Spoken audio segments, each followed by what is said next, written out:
Hi, everyone. I am going to talk at first about a project that I've been working on while working from home, and then kind of ask, hopefully, in order to spur some conversation, some kind of things that I've been grappling with over the past few months. So I am the digital asset manager at the Wiener Holocaust Library. In normal, non-COVID times, I am responsible for all the digitization activities at the Vena Library, along with preserving them and then making them available. Whilst working from home, however, in the absence of having physical documents with me, I've been focused primarily on the latter, working on our new resource, which is called Testifying to the Truth, which will be launched either later this year or early in 2021, again, depending on the current state of the world. This online resource will make available the library's almost 1,300 eyewitness testimonies that were gathered in the immediate aftermath of the war by Vena Library staff. These testimonies are really quite unique in their scope. There are testimonies by Roma and Sinti. There are testimonies from children hiding in convents, from people involved in resistance activities, from people who managed to get out of mainland Europe in kind of more unconventional ways to Shanghai and Mauritius. And in the way that they were recorded, the library not only employed interviewers to go out and record the testimony, but these were then fact-checked by library staff and kind of cross-reference with each other to highlight similarities and difference and inaccuracies in what people were saying.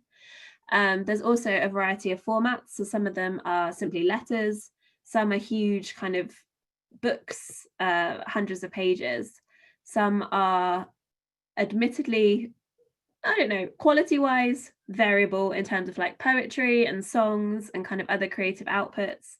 But yes, so we have been putting these all on one site. In light of this, I've been thinking a lot about the strengths and limitations of these kind of resources. I'll share my screen to give you a glimpse of what the site looks like. Again, this hasn't been launched to the public yet, so this is just kind of a staging site that I'm working on. As you can see, there are accounts here, which are each clickable.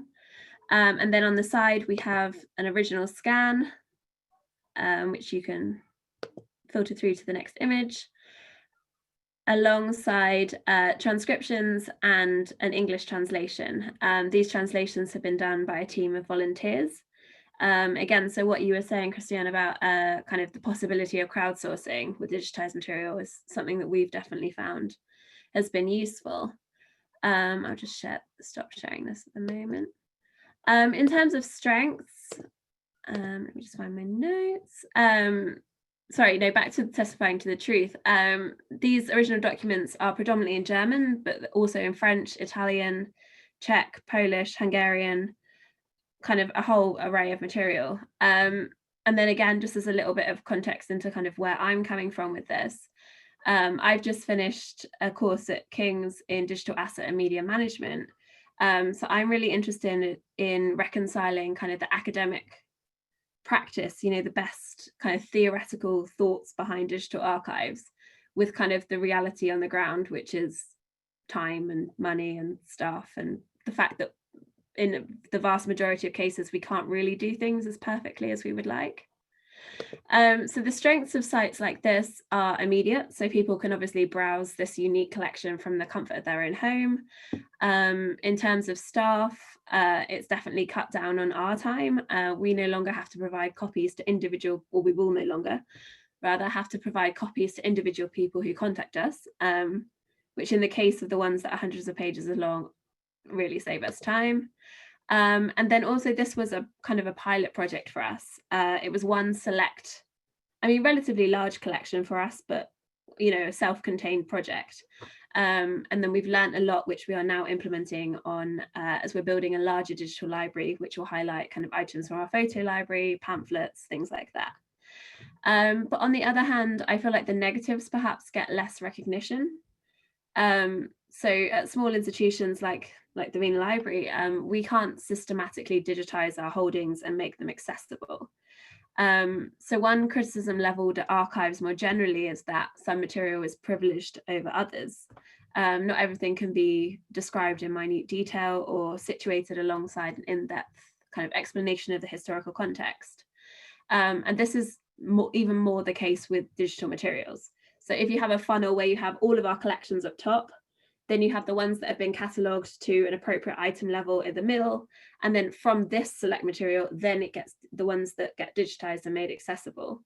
For this reason, I'm kind of very aware that the public aren't getting the full picture of the kind of material that we hold, and kind of grappling with how best to kind of articulate this.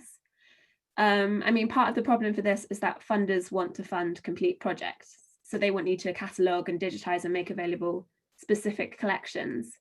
And while we're obviously very grateful and, you know, appreciative that these kind of schemes exist and they're better than nothing, to kind of go back to the digital resource that I'm talking about, this is one collection, collection 1656. What visitors to this site kind of don't or won't know is that parts of other collections, collection 3000 is also relevant.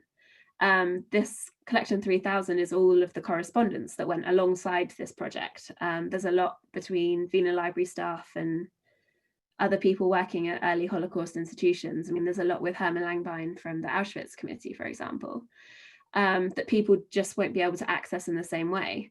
Similarly, the site will contain a significant amount of material regarding the Riga ghetto, but this is not the only primary material that we hold on the Riga ghetto.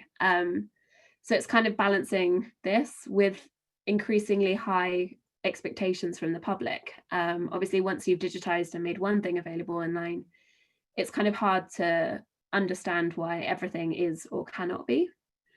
Kind of connected to this, Margaret Hedstrom has done some work on the mediating role of computer interfaces, which I found really interesting and is something that I haven't really heard been raised so far. She states that the computer interface plays a subtle yet powerful role in the representation and distribution of information, while representing symbols to users in predetermined and pre-programmed ways, interfaces enable and constrain users' expectations and mediate between users and vast stores of information. Again, I'm kind of interested in this element of mediation, and I'd kind of be interested to see what you all think of that. Again, like, digitized material is very one-dimensional. You can't see what else is in the same folder with it. You can't touch it, the kind of tactile thing that Christian was talking about. You can't speak to the archivist or librarian who just handed you the document, who may know other relevant sources. On our new resource, we've used hyperlinks to indicate connections between different testimonies. So, I mean, we've got testimonies from multiple members of the same family, but I'm not convinced that this is the most effective way of doing it.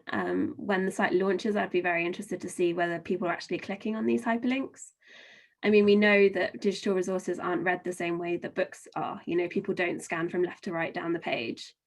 So I'm wondering whether this kind of important context is sometimes lost for digital resources like these.